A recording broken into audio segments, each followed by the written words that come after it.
Hello, this is Sean Mullery from Electronic Engineering at IT Sligo, and in this lesson we're going to take some of the details that we found from our investigation of the 16F88 document concerning external interrupts, and we're going to implement that in a computer program. Now, what I'm going to use as the base for this computer program is the previous one that I wrote for dealing with rising edges. What I used was a rising edge on RA0, which is the least significant bit of port A. Every time there was a rising edge, I wanted to count up the values, and in doing that, in other words, count the number of rising edges that we had, and then put out that count on port B. Okay. Now, what we're going to do this time is we're going to use the external interrupt. Now, one of the first problems that we notice there straight away is that RB0 is where the external interrupt comes in, and previously we had been using RB0 as all our outputs, and we can't clearly use RB0 as an output if it's the external interrupt, which is clearly going to be an input. So what I'm going to do here with my program is I'm going to get rid of the A's altogether, and I've put trisB to 0, 1, which means that I'm setting RB0 to be an input because it's my external interrupt. What I'll do is later on I'll use the other bits to output. So this is the first time you see a situation where we are quite constrained in what a small microcontroller can do. Many of the pins are multi-purpose, and we then have to try and make a decision around that as to which parts we're going to use. If we don't use interrupts, then we get more port pins, general purpose port pins to use. If we do use an interrupt, we clearly have to give up one of our general purpose input outputs. So those are decisions that you have to make depending on the particular application that you're doing. Now, when we did our investigation, we figured out obviously that RB0 was the external interrupt. The next thing we figured out was how to set it up to be triggered on a rising edge, and you should have written down in your notepad or elsewhere that the word for that was INTEDG. This was the name of the bit. Now, I'm taking certain liberties here because I haven't gone and looked up the header file, the 16F88 header file, to see if INTEDG, all in capitals, is actually a word that's used in the header file, because it's all fine well taking something from a document, but if that's not what's written in the header file, then that's not how it's referred to. However, we have found previously that most of the words that we found in the document, like Ansel and trisB and so on, they were written exactly in the document as they were written in the header file, and that made it very easy to jump from one to the other. So rather than waste time and go through the header file and try and find where INTEDG is written, if it is written at all, what I'm going to do is I'm going to use it. If it gives an error, then at that point I will go and look up the header file. But the chances are I'll speed myself up by just using it, and it'll more than likely work. So we've got a bit of an issue there at the moment, but that's because I haven't finished off the actual my actual C statement here. So I want to set this value in order to make it a rising edge triggered, and we see that the exclamation mark has gone from the margin. That's encouraging. That suggests then that we have the correct name that we're using. The next thing we want to do is we want to enable the external interrupt, and the keyword we had for, or the word we had for that was, remember again, all capitals, INT0IE.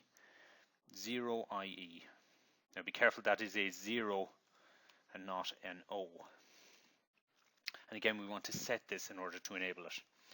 And the other one then was the global enable interrupt, GIE, and again that was set in order to enable it. So I think no harm to put some comments beside this. So this was the external interrupt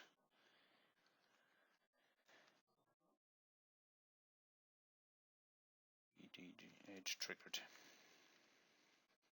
Okay. Here we have this is the external INT.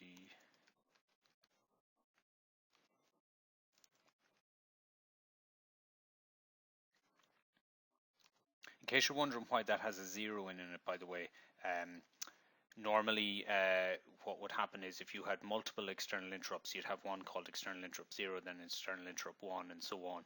Because we've only got one external interrupt on this, it's just called external interrupt 0.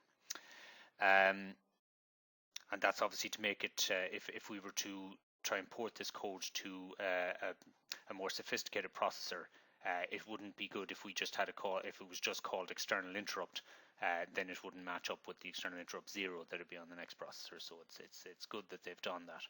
So this is the global enable.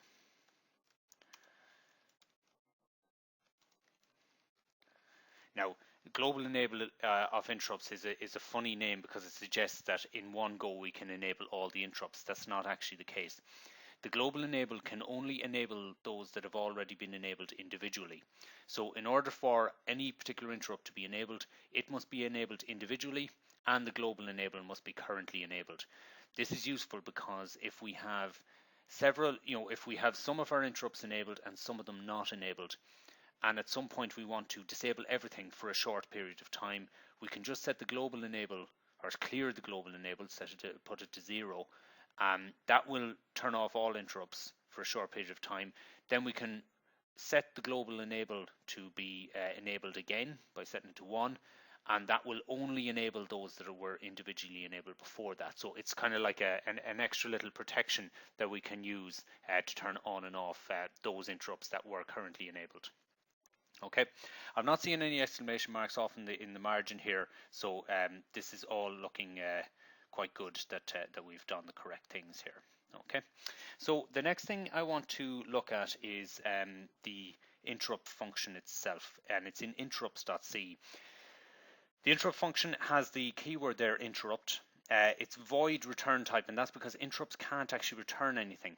Unlike the chase sequences and so on, or printfs if you've used them in an ordinary C or whatever, and all these other functions that you might come across, if you think about in general C, you might call a square root function or something like that.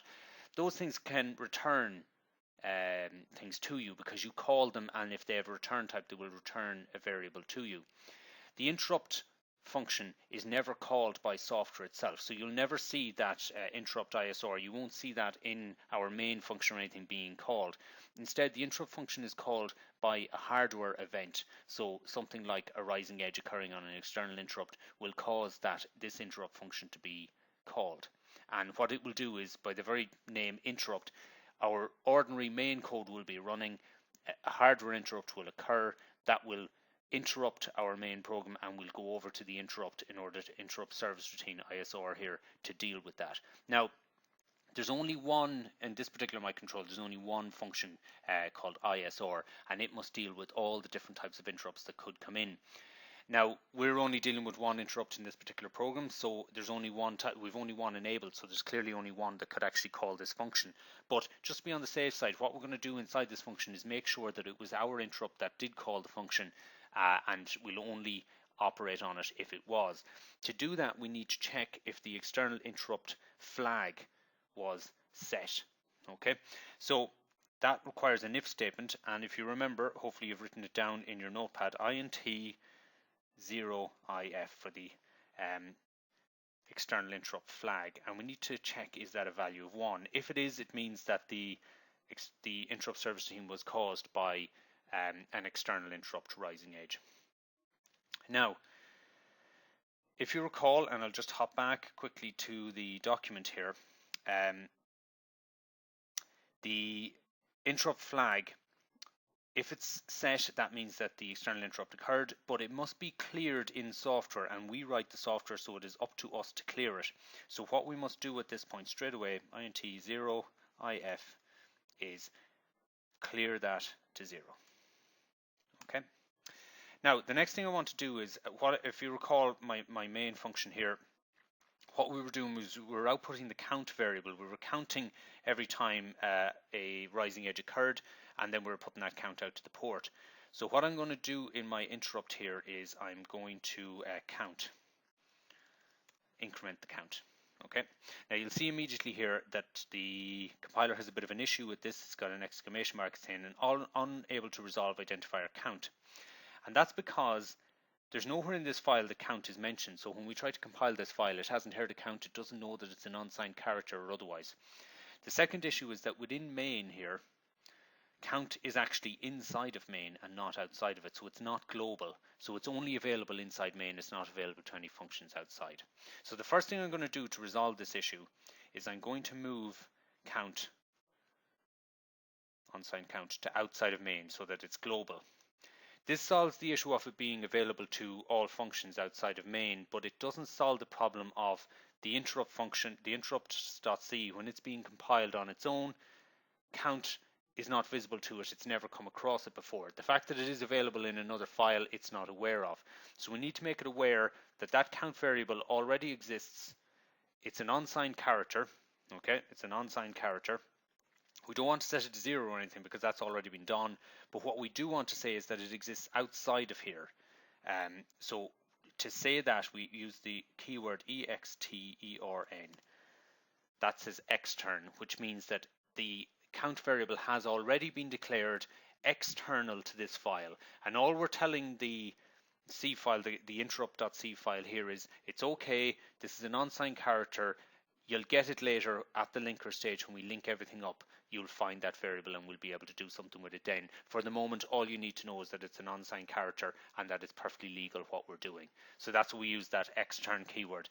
If we just said unsigned character, that might compile there fine. It may even link, but there's a danger that it actually creates two different characters, unsigned characters, and it might mix them up. So we want to be wary of that. So we're going to call it extern unsigned character count. Okay. Now, this allows us to go then back to our main file. Now, our main file had quite a lot of information in it. If you remember, to try and figure out whether a rising edge had occurred, I had to do all sorts of things like remembering what the previous value and so on was. I can get rid of all that.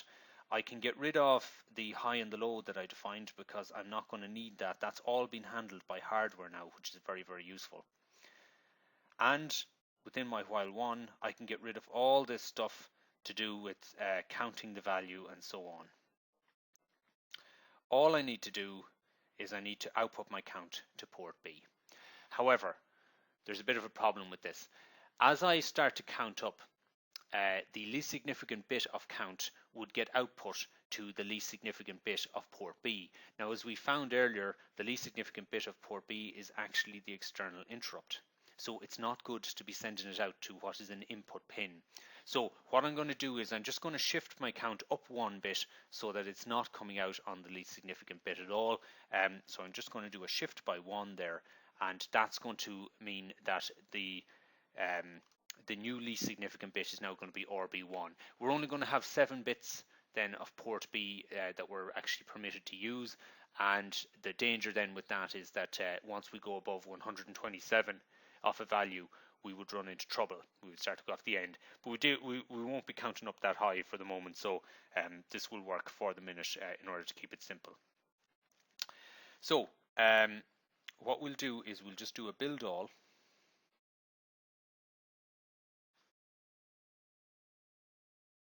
So build the project. Okay, and that's built there, loading complete, everything fine. And now to run it, we'll debug. I'll just pause while it's doing. Okay, so that's us running now. We can see I've put the I/O port pins over here, but you may have them somewhere else on your screen. We can see now that RB0 is a digital input, and RB1, RB2, RB3, RB4, RB5, RB6, and RB7 are all digital outputs, or at least we would see that if it was pulled out a bit further. Okay, so what I'm going to do is we can see that they're all zeros for the moment, the RB1 and above. It will start to show the count as soon as I get my first rising edge. So I hit a rising edge and we can see that the RB1 has already gone to 1. If I set it back to 0, nothing should happen because that was a falling edge. Again, if I set it to 1, now we should go to 1, 0. And that's what we've done, 1, 0, there you can see it. And again, if I put it back to 0, nothing should happen. If I put this to 1 again, I should now get 1, 1, representing a 3. And that's what we have, 1, 1. And back to 0. And now if I do it again, I should get 1, 0, 0, which represents a 4. And that's what we have, 1, 0, 0. And again, back. And I can keep doing this. So you can see here that this is calling the interrupt function each time. Now, what I can do is in my interrupt function here, just to show you, I'm going to put a little breakpoint here. And we'll go back into main here. And this will show you that when I do a rising edge, we should go into that interrupt function and then break. So for the next one, I'd expect the count to go up to 110, but that won't occur until after I've hit the breakpoint. You can see now we've stopped at checking the interrupt flag. Is it a value of 1? And if I do a step here,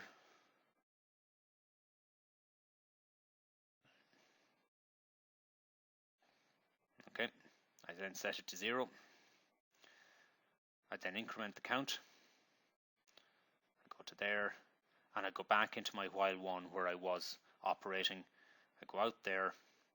I then put the count out on the port B, so I should see this go to 110 at this point. And that's indeed what happened. Okay, so that seems to be working fine there for that.